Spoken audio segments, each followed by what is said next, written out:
Hello. Welcome to the New York Society Library's Instagram Live. I am your host, Marialuisa Monda. I am the events assistant there, and as you are preparing to join us, please feel free to grab your favorite beverage. I'm drinking actually a lovely chai tea with my mermaid mug. And while you're prepared to relax and listen to me gush about my favorite love stories, from classic romances to myths, I just want to say a few disclaimers, if that's okay. So basically, I find with romance genre that people have two different views, very extreme views. They either love it or hate it. So when I express an opinion, it's just an opinion. It's not a personal attack. So if I talk about a character or about a story that I don't like and you love it, it's not anyway against you. It's just my personal opinion, and feel free to express why you love it. Please do. And hello everyone who's joining. Hello. And my second disclaimer is that as a library, I'm representing the library right now, and I want to make sure that everyone's comfortable with what I'm going to talk about, because I may express difficult themes. So if you are triggered, please feel free to do whatever is necessary for your comfort. We're here for you, and I'm very happy to have you all. So thank you so much, and without further ado, let's get right on it. So with romance, I personally love all kinds. I've always been a hopeless romantic, which I also wrote about in a library blog post for the library, which is called The Hopeless Romantic. And it's something that I remember loving even as a young adult. And it's something that I share with my mother, my Jamaican grandmother, who is her mother, and various others. The genre itself is just, as I said earlier, people don't, it's a love or hate relationship, and I just don't understand why, because it's such a great discussion, especially when it focuses on the desires and fantasies of women, which is something that I think is deeply important. Of course, it has its issues, which we'll get right on there. But something that I love in a romance are the tropes. And one of my favorite tropes of all time is a slow burn. And if you don't know what a slow burn is, have no fear, I'm here to explain it. So it is one of the most popular tropes in canon and fan fiction, and it's the gradual development of a relationship between two characters. It's related to unresolved sexual tension as well, but usually there's pining involved. There's this usually there's at least one person who has this disregard for the other person. They have this immediate dislike for the other. And I think, of course, where I'm getting at, one of the most famous examples in classic literature is Pride and Prejudice. And I just don't know. I just always loved it. The first time I read Pride and Prejudice was when I was 14, but what I love doing with my mother and my twin sister is watching the BBC version with Colin Firth, who is just a dreamboat. But with what is so extraordinary about Pride and Prejudice is that it discusses class. It discusses this element of two, not necessarily opposing forces, but at the same time, yes, it's this sense of one is a gentleman's daughter, which Elizabeth has states to Lady Catherine de Bourgh, but versus a gentleman, and they had to both eventually come together where they realize that they both have different issues to resolve from. One has pride and the other prejudice, and what I love about it is that in most genres, it's the woman who realizes her feelings first, but in various cases, especially in romance, it's the man, which I absolutely love, because there's this sad misconception that men can't show emotion, and I just love how, even though Mr. Darcy doesn't show it, but like he's just so socially awkward, and it's just and you see it through. So I just love how they don't necessarily get together right away, because in the middle, when they're both his first proposal, when they confront each other, throwing each other into their faces, it's just amazing that despite how much they have this conflict, they have respect for each other. So it's one of my favorites. But another one that I absolutely love is actually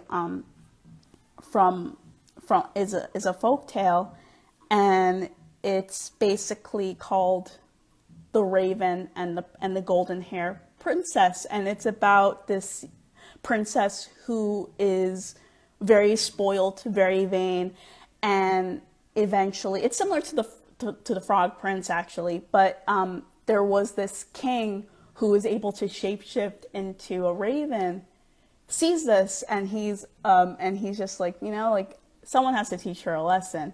No, don't worry, nothing like that happens, but like what happens is that he basically pulls tricks on her, and which the point it humbles her, such as at one point he would take her best dress, and she had to wear the dress of a maid, and she actually learns how the other side is treated, how the poor side was treated, which I think is just absolutely amazing, because she experiences firsthand. And so but at the same time, they get to know each other. She's actually she insults him the entire time because he has a mole on his chin, and he's teasing her. It's a beautiful story. It's actually in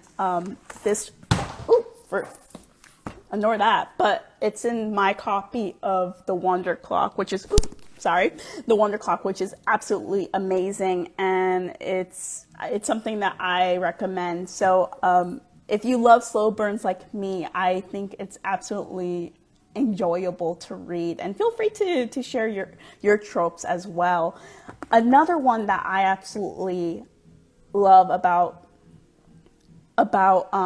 romance itself is that oftentimes they do reference mythology. As someone who studies folklore, it's my absolute passion, and I some of you may know where it's coming from, but I just love the pairing of Arwen and Aragon from The Lord of the Rings, which of course it's a beautiful love story. Of course it has reminiscences, it has this essence of forbidden love in a way, because of course she's an elf princess, he's a human man, and Elrond of course is reluctant to have this pairing because he's going to die one day, and he knows the anguish that she would go through because he saw it. He saw this happening. But also, if you know the story, of course, he is Isildur's heir, so of course he has this unfortunately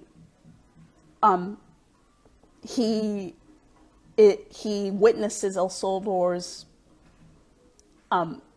betrayal, I suppose, if you can call it, his weakness to not destroy the ring. He's obviously reluctant, but what I love about the story is that it has this mythic quality to it, and of course it is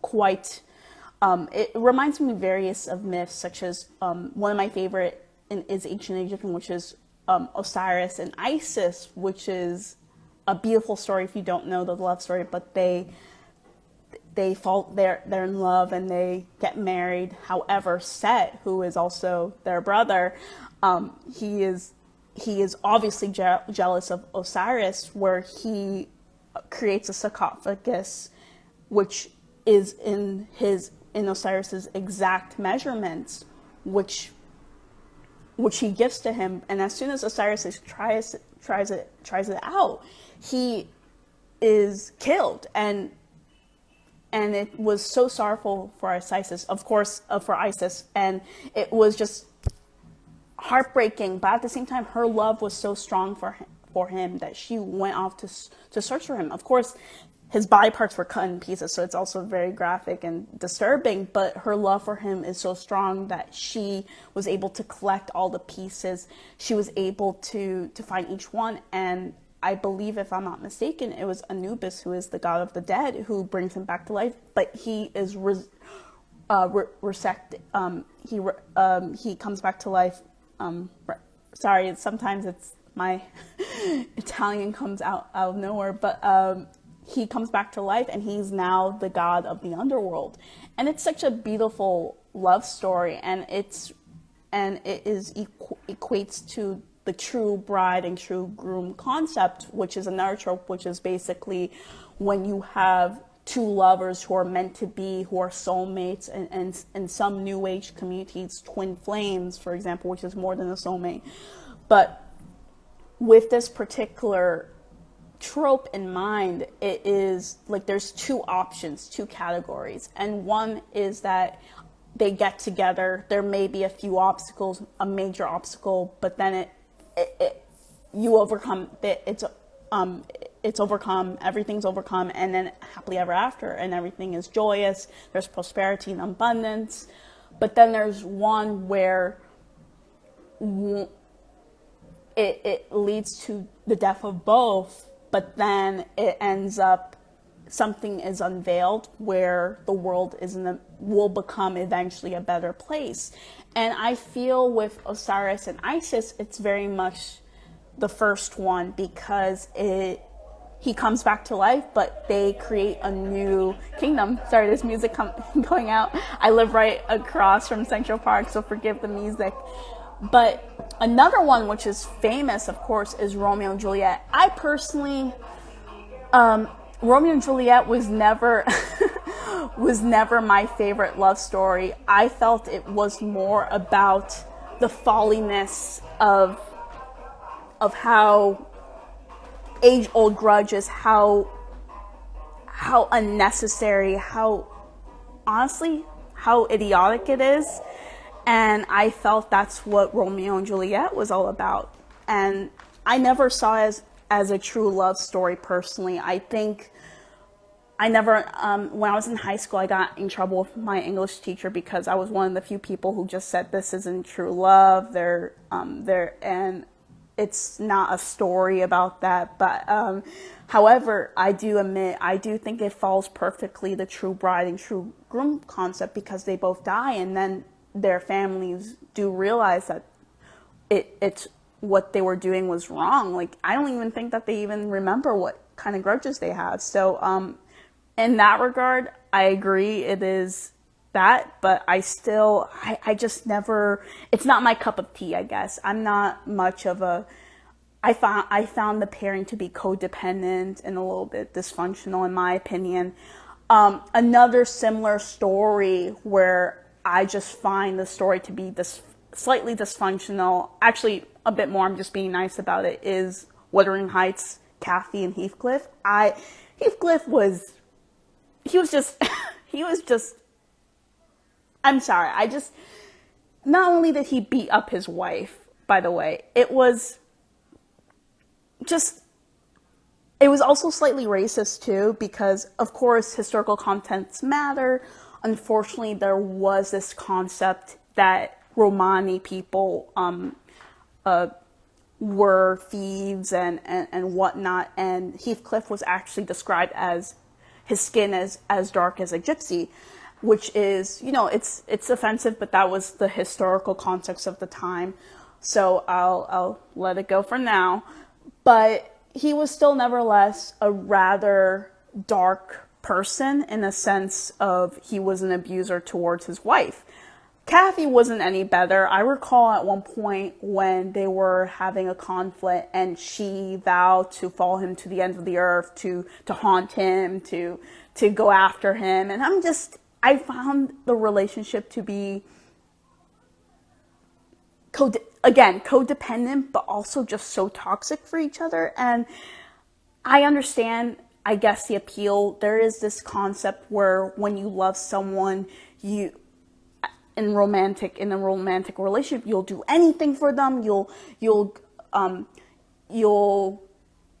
sacrifice everything for them. And I agree with you so much. It is very much, sacrifice is very important in relationships, but not to a point where you sacrifice yourself, you sacrifice your loved ones, you sacrifice all your values and beliefs. And that's why I just never liked the pairing as much. It's something that Wuthering Heights is beautifully written. I just never liked the pairing. I find it incredibly toxic. Since we're on that regard, I am a huge fan of the Avatar Last Airbender series, and something that I am still sad about are the canon pairings, except for at least one was fantastic, but the others were just, in my opinion, didn't work for me. And for those who don't know, canon means that in that universe, in that community, that's fact. It's part of the story. And one of them is Katang, which is Katara and Aang. And basically, Aang is the Avatar who is the chosen one. He's the hero of the story. He has the ability to bend all 4 elements: fire, earth, air, and water. And eventually energy. So 5 elements, which is appropriate for East Asian mythology with the elements.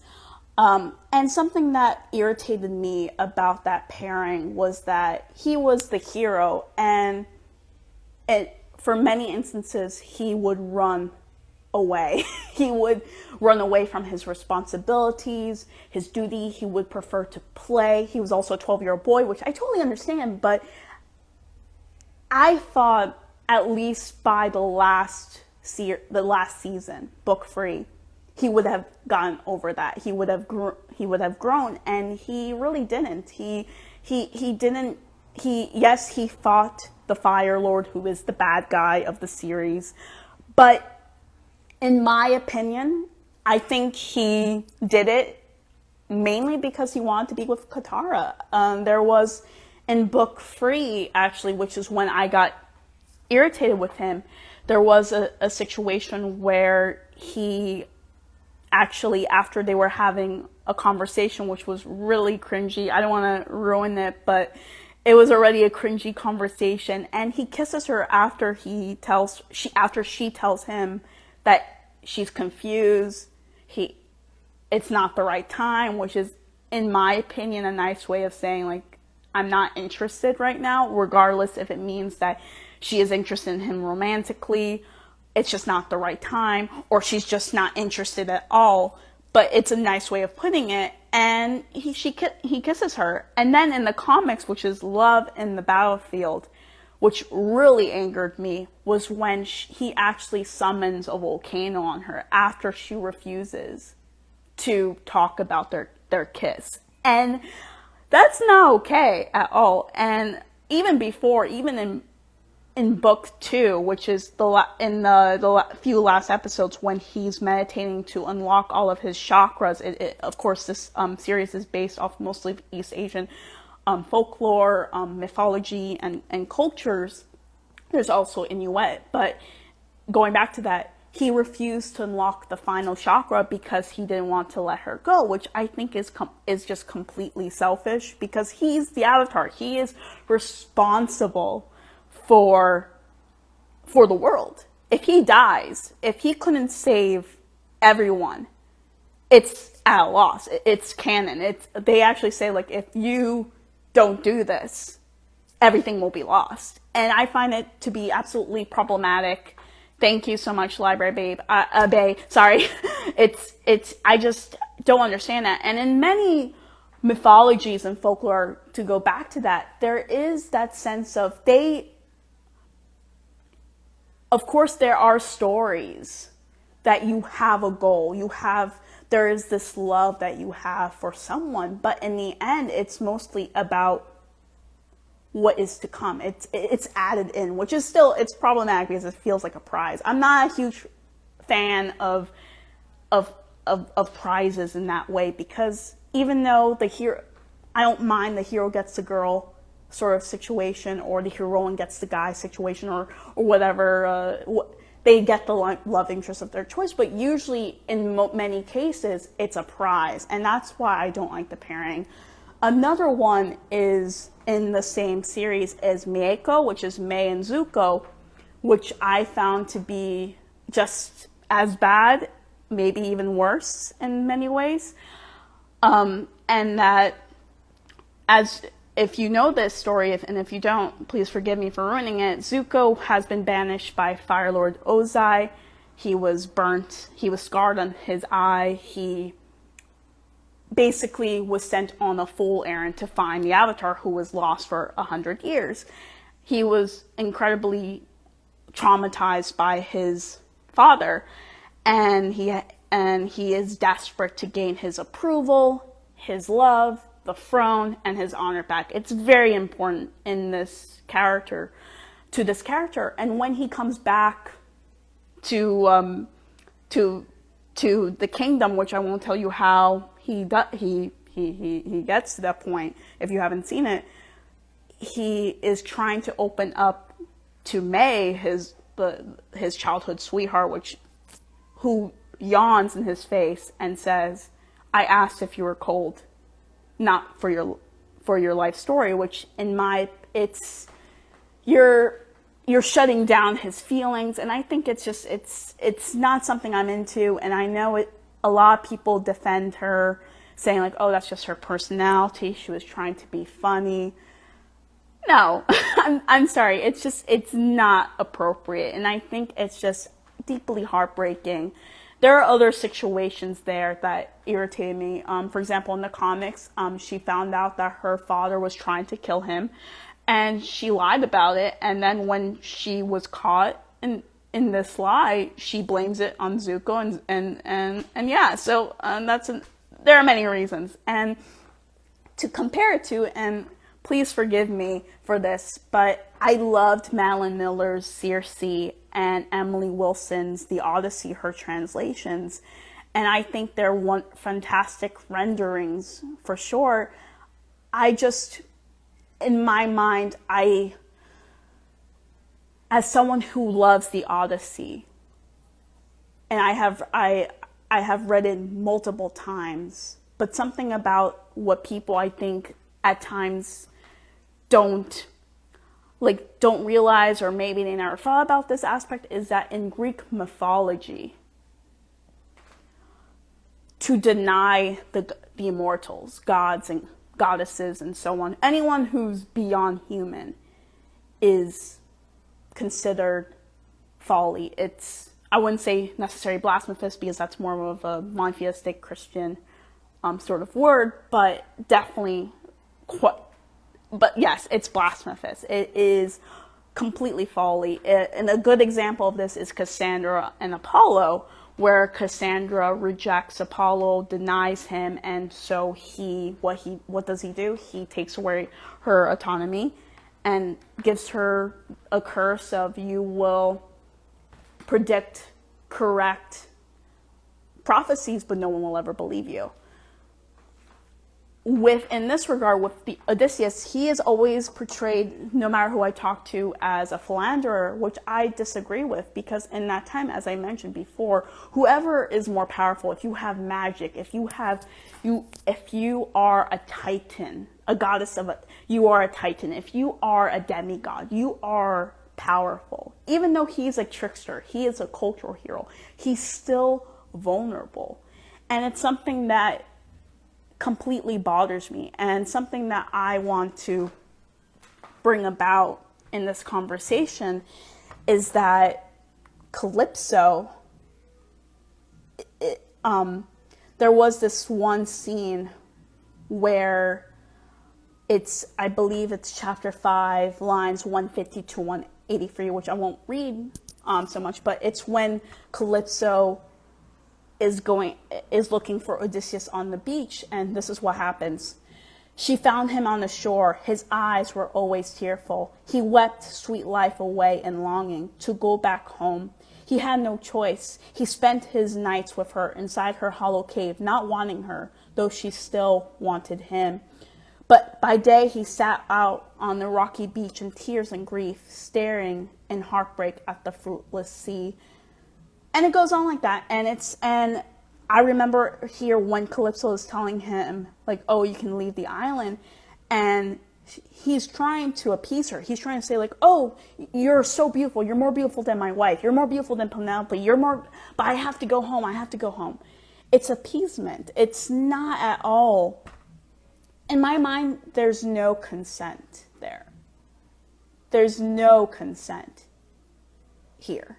In this, at least from this passage alone. And Circe, as much as in lines 22 to 23, I believe it was chapter 10, she says, if I wanted only to hold you, I could hold you prisoner. And it is a frightful line. It truly is, especially since what she just did was she turned his men to pigs. She is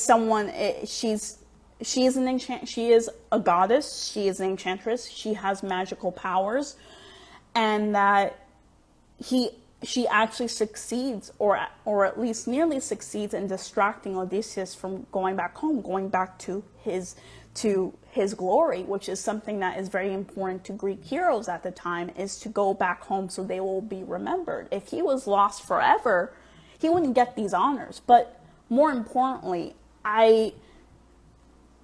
there's also still this lack. I don't necessarily trust Circe. There was this one line, I wish I would remember where it was, but it was something like, mix in love like potions, something like that. And basically what happens here is that in this line alone, it's a promise. Like, yes, you have to, like, you'll sleep with me, and together we'll breed this trust between us. But the thing is, there's a fret there. You're gonna trust me whenever or not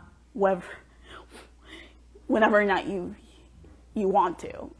And that's why, personally, for me, with Circe and Calypso, as much as they're rather fascinating beings who have been ungraciously hurt in the past and so on, and I'm so glad that we have the likes of Emily Wilson and Madeline Miller to tell their stories, or at least do their translations. But the problem with them is that I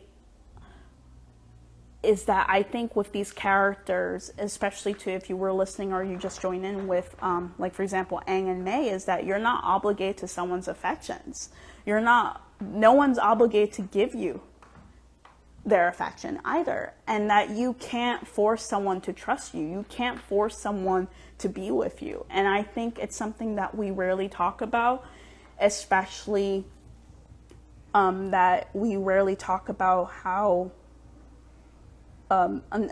about this, and it's something I hope we do so in the future. But it's something that it's very important. And unresolved trauma, as much as it's even with a nice person, can be toxic. And I think it's something we need to remember. I think they're powerful figures, don't get me wrong, but there are better figures out there I feel we can look up to as idols. And going to that point, Scheherazade, who is a storyteller of the Arabian Tales, and her love story, well, I don't really necessarily approve, to be honest, but it's fascinating because, as you probably know, she lived in a kingdom where her husband, I believe it's called visor is a advisor, but let's say king for just the sake of the argument, he decided to kill his brides after they get married, and basically have their they consummate the relationship, which is horrible and it's horrific. And it's, again, not justified at all, especially since there are two reasons why. One, you probably if you have heard of it, that's fantastic because I found that out recently. But the first one is because he found that his wife was cheating on him with a slave, and it set him off in this jealous rage, this betrayal, which I suppose in that time I don't know, but it was his right to kill his wife and the slave, which is awful. But the second one was that he decided to go on a journey with his brother, that to go on this long journey to find the meaning to life and finding out who's the greater fool. And what happens is that he is captured by a demon's wife, this woman who was kidnapped by a demon who also went through her own trauma. But what happens was that she would force her male victims to have sex with her. If not, she would call for her husband, who would kill them. So it's either you choose death or you have sex with her. And it enforced in his mind that women were devious, which is, again, not justifiable at all. What she did isn't justifiable despite her pain. But that set off this series of events. So what happens is that Scheherazade volunteers, or at least in my version, at least she volunteers. In some, she was chosen because there was not enough daughters left. And what happens was that she actually calls for her younger sister to join her so she can tell one last story. But then you probably know this, and it's just so brilliant, but she'll postpone the story. So each night he'll postpone her execution. And by the time that she's done, they had 3 children together, and he is a better man. And what I love about the story, what I love about her the most, is that despite the terror she was in, despite the fright that she was in, she was able to tell stories, to not pass judgment, to tell stories of good men and bad men, good women and bad women, and so on and so forth. And I think it's fantastic. Honestly, in modern perspective, he is still a terrible person. I wouldn't have liked the pairing, but what I loved about the story is that, and is that although this is not very much a romance story, of course, but it is a story of forgiveness and love, which I think is absolutely beautiful. And I think she is a fantastic role model, in my opinion. Plus, like, Aladdin, hello, it's such a great story. It's, of course, especially if you love Disney, it's something that you just absolutely adore. So, of course, they have their problems, but I think Disney is a great story, especially with various romances, and one of them is actually my favorite, which is Tiana, Princess Tiana, who is the Prince and the Frog. So sorry, now I'm blanking on the title, but I just think it's so beautiful of a story of how, again, this sort of slow burn where they get to know each other. She disregards him, but they get to know each other, and they become better people, whole people. And I think that's what, why I love about that, is that I believe love is about being an equal, and I completely respect that. I think it's wonderful. Another story that I loved when I was, in general, even as a child, but I have this book called The Serpent Slayer and Other Stories of Strong Women, which is amazing. And one of them is The Rebel Princess, which is, I heard from different variations, but it's a Middle Eastern story. And it is absolutely wonderful because it's about two people. One is the daughter of the emperor, who happens to be Jewish, or Israeli at least. I believe in this version she is Israeli, and the other one is Palestinian and Muslim, and it's, speaking of forbidden love, which is fantastic. And And so he's the king's son, but a lower king's son. They meet in university, they fall in love, but then when they go back to their separate kingdoms, he tells his father, I want to marry the emperor's daughter. So the king loves his son, so he goes to the emperor, but the emperor, in this version, he feels terrible because it turns out that they knew each other from the past, but he already promised his daughter to another king, a higher king. So he can't go back on this promise. So what do these two do? They actually run off together. They find a boat and they go off, but then all these things happen, and it's just brilliant because it's told in her perspective. And I don't want to get into it because I recommend you watching it, reading it. But she becomes a pirate. It's amazing. She becomes a pirate, and she has a crew of all princesses, and it's just like fantastic. It's so beautiful. But of course, they meet again, like it's implied many years later,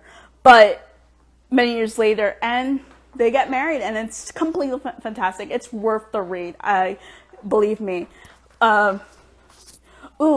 That's a great question. So there's a question: do you know some adaptations or modern, even humorous uses of that trope that do better with the prisoner aspect? So think of Beauty and the Beast, treatments including both problematic, imprisonment, and ultimately inclusively don't judge a book by its cover narrative. Actually, so many. There is this great book called Beauty and the Beast, a classic tales about animal brides and grooms from around the world, and I think it's something to read. And one of my favorites, there's so many, but one of them is actually from Japan, which is Why Have is the Fool and the Phoenix. And so there was this mute man who happens to be a fisherman, and he finds a crane who he saves, but it turns out that the crane, who is a she, is actually a phoenix who is disguised as a goddess, which I think is pretty cool. And so she falls in love with him and follows him wherever he goes. So whenever he needs security, she actually she leads him to a nice warm cave. Or if he's hungry, she leads him to a river with plenty of fish, and so on and so forth. And he doesn't realize what's going on. He just thinks like, oh wow, this crane is amazing. And I just think it's really funny. But then what happens is that he was accused by the magistrate of stealing a prized possession. I believe it, from what I remember, it was a vase. And so he's about to get arrested, but then the crane turns into her true form, which is this beautiful goddess, and she bursts into flames and saves him. But he actually becomes like the first phoenix. It's like this. It's very interesting. I find it to be funny personally, because in the beginning he really didn't understand what was going on. He was like, oh, this is, what a coincidence. So I thought that was a great story. I mean, it's not necessarily prisoner aspect, but she would always follow him wherever he goes, and it was very sweet in my opinion. Another one is that I could think of possibly is I have to think on this to be honest, but I know that there is this trope about power play that I personally it's not my cup of tea, but it's also based on execution. There is this story, the series, which is a rendering of Beauty and the Beast, the series is called A Court of Thorns and Roses, which actually it's pretty good. Like it dives deeply into the Fae, which a lot of people believe that fairies, elves, and so on. You're not supposed to say their names, but what can I do now? But they're all cutesy, they're all good, and they're all sweet, but it's not necessarily true. And in the story, it goes into that dark aspect of the fairies. And what I found to be, and if you haven't read it, it's about this young human girl named Freya, who is a huntress, and she kills a wolf that turns out to be a fairy. And what happens was that she is taken into the spring court, the kingdom, by Tamlin, who is the ruler of said, the High Lord of said kingdom. And coincidentally, he's named after Tamlin, which is the Scottish version of the Beauty and the Beast, of this particular Beauty and the Beast tale. And what I found to be interesting about this story is that there's a lot of hate towards Tamlin, and I understand why. But at the same time, I have a lot of sympathy for him. Again, I don't justify his behavior. However, if you don't know the story, the reason why he was cursed was because he refused to be in a relationship with this powerful ancient queen, fairy queen, who had, she's a sorceress, I suppose.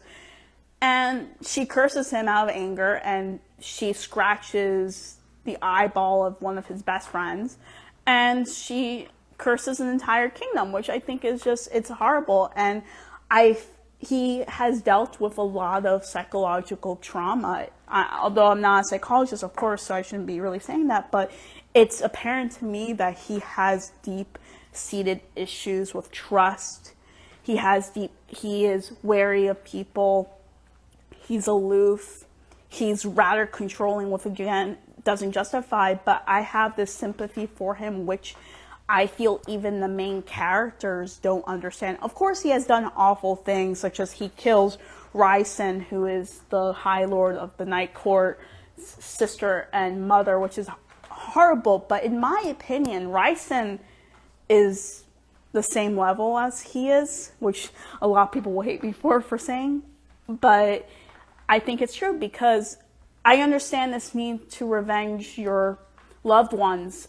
Believe me, I really do. But in the sense of that he sides with the same woman, the same figure rather, who cursed an entire kingdom, who also persecutes, tortures people to do her just for revenge, which I get, but I get, but it's like, it's between you and the other guy. It's like, why are you striking against an entire kingdom? And I know it's not a humorous story, although there is some humor in it, but it's something that I want to bring up because I have sympathy for Tamlin. I actually do. Does it justify? Again, no, but it's something that really, really bothered me when I was reading it, especially since Rhysand has done things that I find to be questionable. There is misconduct involved, such as he commands Freya to drink something she didn't want to drink because, and if you know your fairy lore, you're not supposed to eat and drink from that kingdom. And he forces her because he can manipulate minds. So he does that. It turns out to be drugged. And so when she's drugged, he starts to touch her. I am not into that. I'm sorry. And it's something that I think is, everyone loves a good redemption story. That to me crossed the line to the point where and honestly, I didn't really see him redeeming himself. If you look through, I don't want to ruin the other books for you people, for anyone who hasn't read it, but in my opinion, it has crossed the line. But it's something that it is a more recent rendering of Beauty and the Beast. I don't really say it's any better. It's still a great series if you want to read it, but honestly, I would have preferred Freya being an independent before falling in love again, because I think she has went through her father, who is neglectful, her two sisters who are useless, and then jumping to to two male figures, which of course it's something that is completely who are both controlling in different ways, but at the same time similar ways, and it's so heartbreaking. So I really want her, if I could, I would have preferred that she was by herself, in my opinion. I'm trying to think of something of a humorous story, and I know with being half Jamaican, one of my favorite stories, not necessarily of love, but of Anansi and his wife, Aso. And if you know the story of how stories came down to us, it's absolutely brilliant. And in many stories, it's just Anansi, but my personal favorite is when Aso is the one who is advising him, because that's actually pretty accurate. Similar to Odysseus, many tricksters need to have an equal. Odysseus had Penelope, who had this quiet power. She kept the suitors at bay by unweaving at night, which takes a lot of strength. I'm sorry, 20 years, 10 years of war, and then 10 years of being, like, you don't know where your husband, and then another 10 years of being, not knowing where your husband is, who's the king. That takes a lot of courage and strength, and I think she's strong. A lot of people don't, but I think she has a quiet power, and she's his equal in many ways. And while with Aso, who, my favorite is that she is the one who gives the idea. She's the one who tells them, you need to, this is how you trap the elf lady. This is how you make the papa, which is papaya. This is how you do this. This is how you, and I think it's absolutely, like, again, I believe in that sort of equality of sorts in relationships. And I think I wish we could find more on her, especially since I am half Jamaican. I would love to know more about my heritage. And something that I wanted to bring about too is that speaking of forbidden love, since it's something that has been on my mind and it's something that a lot of people love, is that there is this tale from Jamaica. It's a historical fiction. I suppose you could say it's a legend, but I'm not sure if anyone has heard, but we have a witch, the White Witch of Rose Hall, who was this plantation owner, slave owner, who had 7 husbands. They either died mysteriously or disappeared mysteriously. She did it. She was a serial killer. She was a Black Widow, I'm telling you. And what happens is that she sets eyes on this. Oh, I'm sorry that my audio's echoing. I hope this helps. But what happens is that with this particular story is that she falls in love, or rather sets eyes on someone, on her potential eighth victim was this financial advisor, treasurer, I don't really remember who he was, who ends up falling in love with her beautiful assistant, which irritated her, I think, because she was a slave, and she was also, she was different, different race than her, which irritated her. So she kills the slave girl, which ends up, oh, I'm so sorry that it's still echoing. I don't know what to do with that. Let me try my headphones. Sorry, everyone. But what happens is that the slave girl's father actually was an Obia man. And if you don't know what Obia is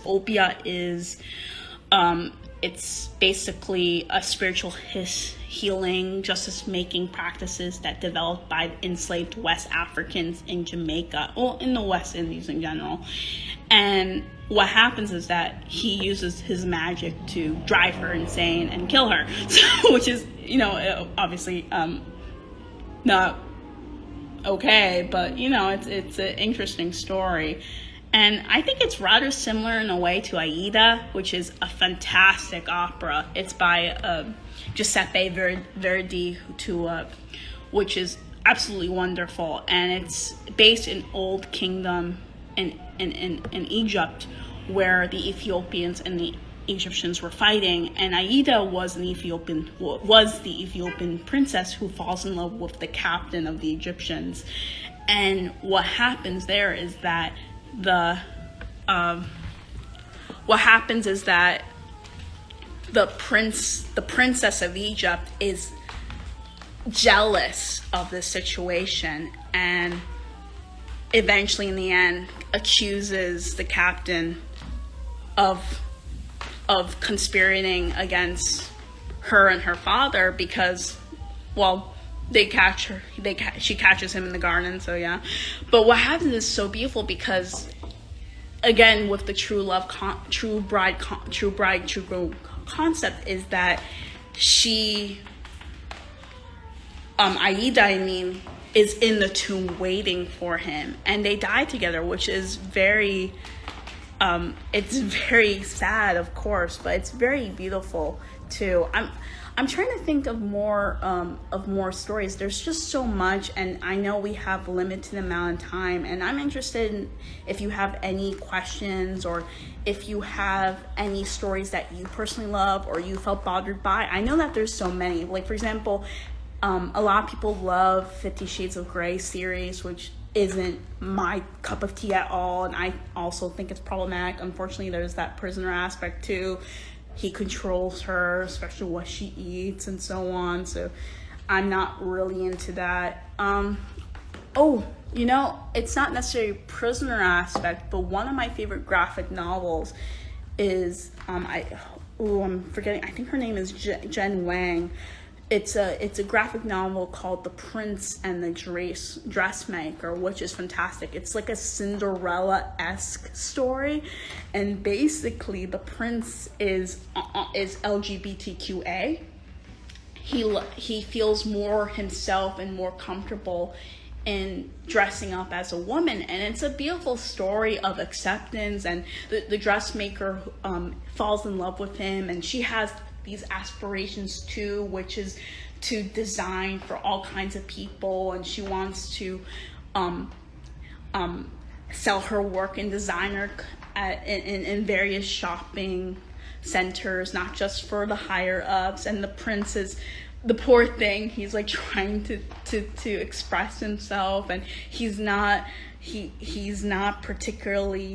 traditional prince, of course, at all. Like, not just like he in many ways, like, he prefers poetry and dancing. It's a beautiful story of acceptance and being who you are, and just healthy support from others, because I think it's something that is very important. It's exactly The Prince and the Dressmaker was a really good graphic novel to read. And thank you. That is okay, I was right. Jen Wang. I knew it was something like that. It's such a beautiful story. Of course, it's not the prisoner aspect, but it's similar in the sense that at first you don't know who is buying these dresses. It's all mystery, but it turns out it's the prince himself. So I think it's a very wholesome book. Of course, there was a section in the book that is so heartbreaking to read. So of course it's a wholesome book. I promise you, if you love that type of story, it's something that I swear is a great book. I swear about it. And I'm, of course, which leads me to a story about acceptance and forgiveness, is that I think The Little Mermaid by Hans Christian Andersen is also a great example. Although they don't end up together, she sacrifices her life, not necessarily for him, but it's because it's the right thing to do. She didn't want to sacrifice him to kill him, and so she could become a mermaid. And I think it's a great way. And I think, yes, of course, sacrifice is very important, but not for when you, again, when I said earlier, you're not losing yourself into it. Of course, I guess ultimately she does lose her life and she becomes foam, but she obtains a soul, which I think is absolutely beautiful. And something else where, I just remembered another prisoner, but it's not funny, but Thomas the Rhymer, he is this bard, Britain, of course, I believe in Ireland, if I'm not mistaken. He becomes imprisoned by the fairy queen. Speaking of these authority figures and power play that isn't equal. But after he serves her for 7 years, which is the typical number for them, which of course it tends to be years and years later, when he's on his deathbed, she comes back for him and takes his soul away, which in sorry if I spoiled it for you, but something that I thought was just that is just maybe I'm making a big deal out of it, but I think it's just horrible in a sense, because in that time the soul is what matters, and what mattered, it's going to heaven. And the fairies were beings that were feared. They weren't angels, they weren't human, they weren't demons, but they are of the earth. But of course it's completely biased, but still it's that fear is what they strongly believe. So it's kind of scary, especially to be possessed by someone even after death is a little bit I thought it was kind of sad in my opinion, but it's a beautiful book. I hope you enjoy it. It's honestly very beautiful. I know we're nearing the end here, and I'm trying to, there's just so much about romance that I love again. And of course it doesn't, and as I said before, it's like many genres, there are problems, there are some concerns, but honestly, in the end of the day, read what you love, do it happily, drink your cup of tea, and just have fun. I think there's nothing wrong with critiquing something that you love. Like as I said before, I love folk tales, and I find many of them to be problematic, especially in the modern perspective. Of course, folk stories are symbols, but still, in the end of the day, it's still problematic. And I remember there's this one Anansi tale that I loved. It was before he married Aso, and what happened was that he was in love with the prettiest girl in this town, and he was trying to win her heart, but of course with these devious tricks. For example, tiger, which is probably another, I don't think there are any tigers in Jamaica, of course, but there must have been something else, but it said in Jamaica. I don't know what they meant by tiger. It was probably taken in by colonialists, but Tiger was dressed in his most handsome suit, and what he did was that he actually tricked Tiger into letting him ride his back. So the girl was like, "Oh my God, Tiger's not a tiger because he's letting Anansi, who's a spider, ride on his back." But the thing is, Anansi gets what he deserves. He doesn't get, which again, like no one should be a prize to anyone. But she ends up naturally falling in love with Donkey, which I think is beautiful. It's a beautiful story. There's just so much, and again, thank you so much for joining in. I can gush about this all day, and honestly, I totally would. So I hope that you have an enjoyable Sunday. I hope that this kind of changed your mind to reading romance, because it's honestly a genre that I think people should read. It's absolutely adorable, especially manga. There are many graphic novels that are fantastic that you can find for different ages. For example, I don't remember who wrote this novel, but it's called Awkward, I believe. Sylvania Shumkova, so sorry for the pronunciation, which is completely adorable. You don't know if they get together, but it's about this young kids who are awkward with each other. It's very cute, it's very sweet, it's very wholesome. Of course, there's a ton of manga that you can read. I love Naruto. It's a classic in my opinion, and Hinata and Naruto are just incredibly sweet, especially from the beginning, although he doesn't realize that how he feels for her. But with her, like, what I love about her was that she was always her own individual. She was trying to find herself. At the same time, yes, of course, she has this admiration for him. So I hope, yes, I hope this encourages you. If not, that's completely fine. But I want to end this with that I am a hopeless romantic, and I'm proud of it. And I think it's something that I am going to gush about every day. So thank you so much, and I hope to see you guys soon. Bye.